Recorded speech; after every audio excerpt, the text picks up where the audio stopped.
क्या सबके मन की जिम्मेदारी सिर्फ एक औरत की होती है? प्रियवंदा सुबह जल्दी उठ नहा धो शीशे के आगे जा बैठी।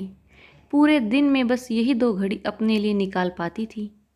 लंबे केसुओं में से गिरती पानी की बूंद जब लुढ़क कर उसके गालों पर गिर रही थी तो उसकी सुंदरता देखते बनती। जल्दी से बालों को सुलझा, जूड़ा बनाया, लंबी मांग भरी और बिना खुद को निहारे फटाफट नीचे चल दी।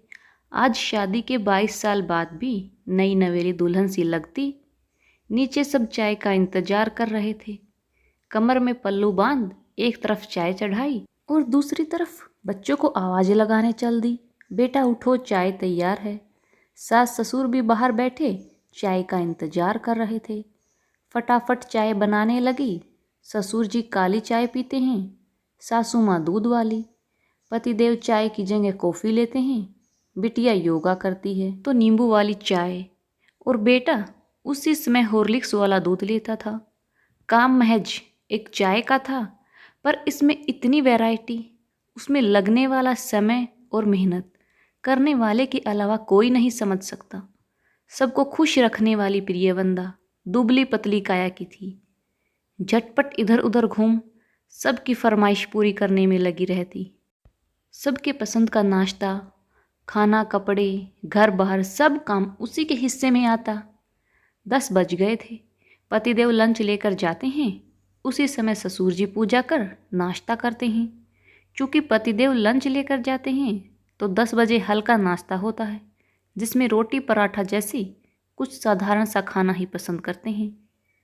बच्चे नाश्ते में कॉर्नफ्लेक्स लेंगे। जल्दी जल्दी सबकी फरमाइश पूरी कर प्रियवंदा थोड़ा समय फिर खुद के लिए निकालना चाहती है। भगवान को भी तो मनाना है, अपने घर की खुशहाली, पति व बड़ों का स्वास्थ्य, बच्चों को तरक्की मिले व खुद के मन की शांति। यह सब तो रोज़ के 10 मिनट की पूजा ही उसे देती है। खाना खा जहाँ सब औरतें आराम करने का सोचती, प्रिया स्वयं के अस्तित्व को जीवित रखने में लगी होती। जी हाँ, पढ़ी लिखी प्रियवंदा दिन में 4 से 6 ट्यूशन लेती। 6 बजे बाद शाम का रोज़मर्रा का काम। उससे पहले थोड़ी देर बाहर खड़ी हो, आसपास का व्यवहार भी तो निभाना जरूरी है। पर इतनी व्यस्त दिनचर्या के बाद भी खुश थी, मस्त थी, और शायद गृहस्थ जीवन के 22 वर्ष बीत जाने के बाद भी। इसलिए इतनी तरोताज़ा यह भी कहना गलत नहीं होगा कि अपने खुशहाल परिवार की धुरी वो स्वयं थी। एक दिन वह कहीं चली जाए तो घर अस्त व्यस्त हो जाता। इतना सब होने के बाद भी सासू माँ के मुंह से सुनती, काम ही क्या है हमारे घर, बस सुबह चाय, फिर बेटा ऑफिस टिफ़िन ले जाता है तो उसी के खाने के साथ सबका खाना तैयार हो जाता है। हम तो कहते हैं थोड़ा आराम करो, पर उसे ट्यूशन पढ़ाने का शौक़ है। प्रियवंदा को बड़ा बुरा लगता है। सोचती है जिनसे कह रही है यहाँ आकर रहे तो पता चले चाय ही चाय कितनी तरह की बनती है। फिर दिल बढ़ाकर सोचती है, अरे बुजुर्ग हैं, कहने दो, जिसमें उनको खुशी मिले।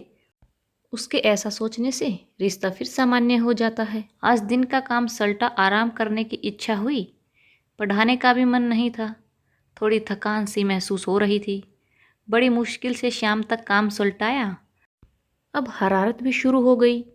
बिटिया माँ के मुरझाए चेहरे को देखकर पूछ रही थी, मम्मा तबीयत खराब है क्या, कोई मदद चाहिए?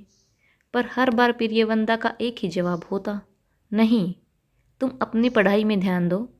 जब इतने साल नहीं करवाया तो अब क्या करवाऊँ? यह तुम्हारा सबसे अहम वर्ष है।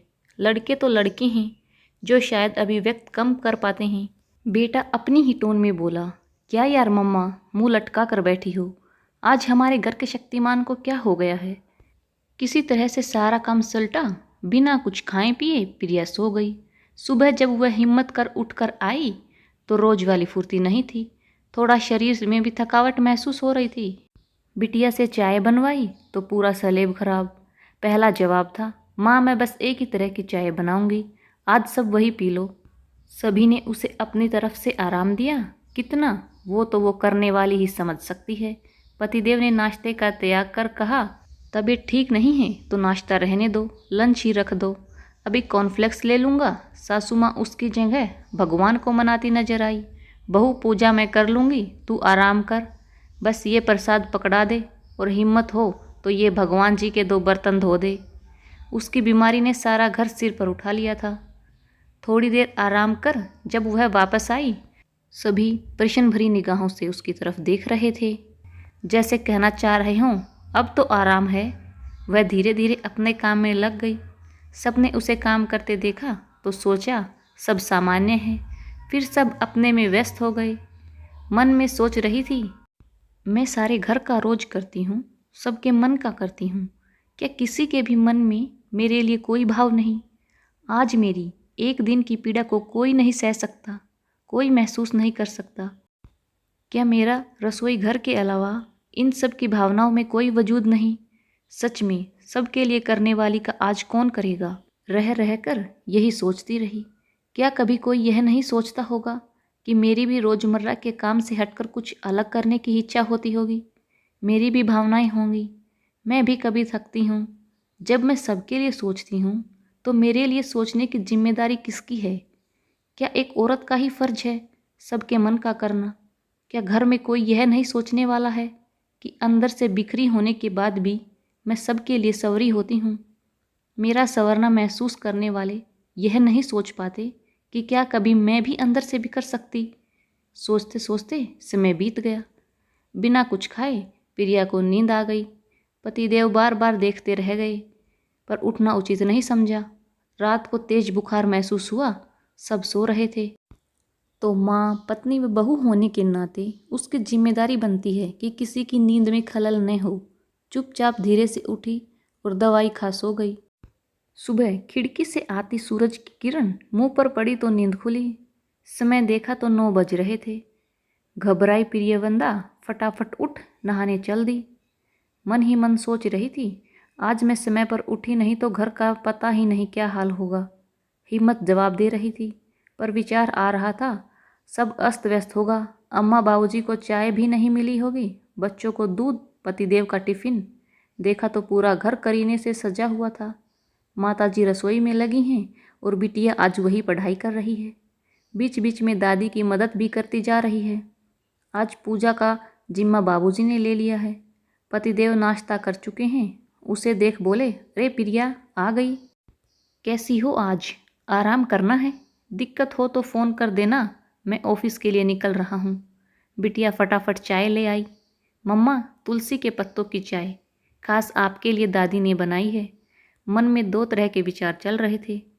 एक तरफ भावुकता थी, देखो मैं कितना गलत सोच रही थी और मेरे परिवार वाले मेरे लिए कितना कर रहे हैं।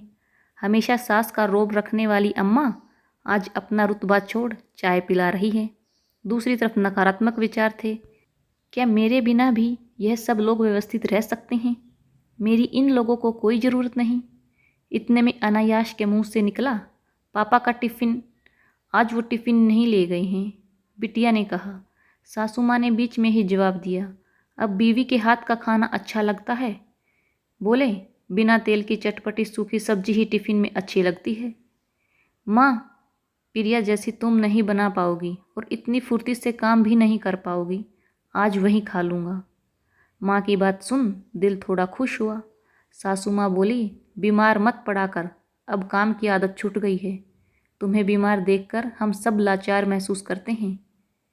सासू माँ के शब्दों में प्रेम और उल्हाना दोनों थे, पर प्रेम ज़्यादा महसूस हुआ। ससुर जी ने प्रसाद दे कहा, खा लो, माता रानी का प्रसाद है, जल्दी ठीक हो जाओगी। तुम्हारे बीमार पड़ने से सारे घर में नीरसता छा जाती है। इतना प्रेम उसने खुद के लिए पहली दफ़ा महसूस किया। रात को अपने मन में आए विचारों को सोच अपने आप को कोसने लगी। सोचा, परिवार में जिसकी जो जिम्मेदारी होती है वह अपने हिस्से की जिम्मेदारी अपने तरीके से निभाता है। मौका पड़ने पर मदद करना ही तो परिवार है। आज उसे अपने परिवार का बेइंतहा फ़क्र हो रहा था। सबके मन की जिम्मेदारी एक औरत की है और उसके मन की, शायद समझो तो पूरे परिवार की। एक औरत अपने काम के जरिए, व्यवहार के जरिए, मातृत्व के जरिए घर में ललीनता से सबके लिए करती है, और एक दिन ऐसा आता है जब पूरा परिवार उसके अनुसार उस पर निर्भर हो जाता है। हाँ, उन सब का करते करते अपने अस्तित्व को जरूर खो देती है, पर उस खोने में जो पाती है वो भी उसे खुशी देता है। वहाँ ज़रूरत है उसके समर्पण को समझने की, जहाँ वह एक अकेली अपने परिवार को खुशी दे सकती है, वहीं पूरा परिवार मिलकर उस एक की खुशी का ध्यान दे तो वह उसी में अपने करे की उपलब्धि मानती है। और यही सकारात्मक सोच अपनों के लिए समर्पण का कारण बनती है। कलर्स चैनल पर एक सीरियल बैरिस्टर बाबू में नायिका, जो कि छोटी सी बच्ची है, वाकपट्टू है, जब चाचा ससुर उसे घर के लोगों के प्रति उसके जिम्मेदारी समझाते हैं, एक औरत का घर के काम के प्रति फर्ज बताते हैं, तो वह प्रश्न करती है, जब सबके लिए सोचने की जिम्मेदारी एक औरत की है तो उसके लिए सोचने का प्रश्न बड़ा अहम है। और बहुत गहराई लिए सोच में जो सबके लिए करती है उसके लिए कौन सोचेगा। जी हाँ, घर में रहने वाला हर एक शख्स एक दूसरे के लिए सोचता है, बस महसूस करने के लिए तरीके अपने हैं। अपनों के लिए किया जाहिर नहीं किया जाता, उसे महसूस किया जाता है।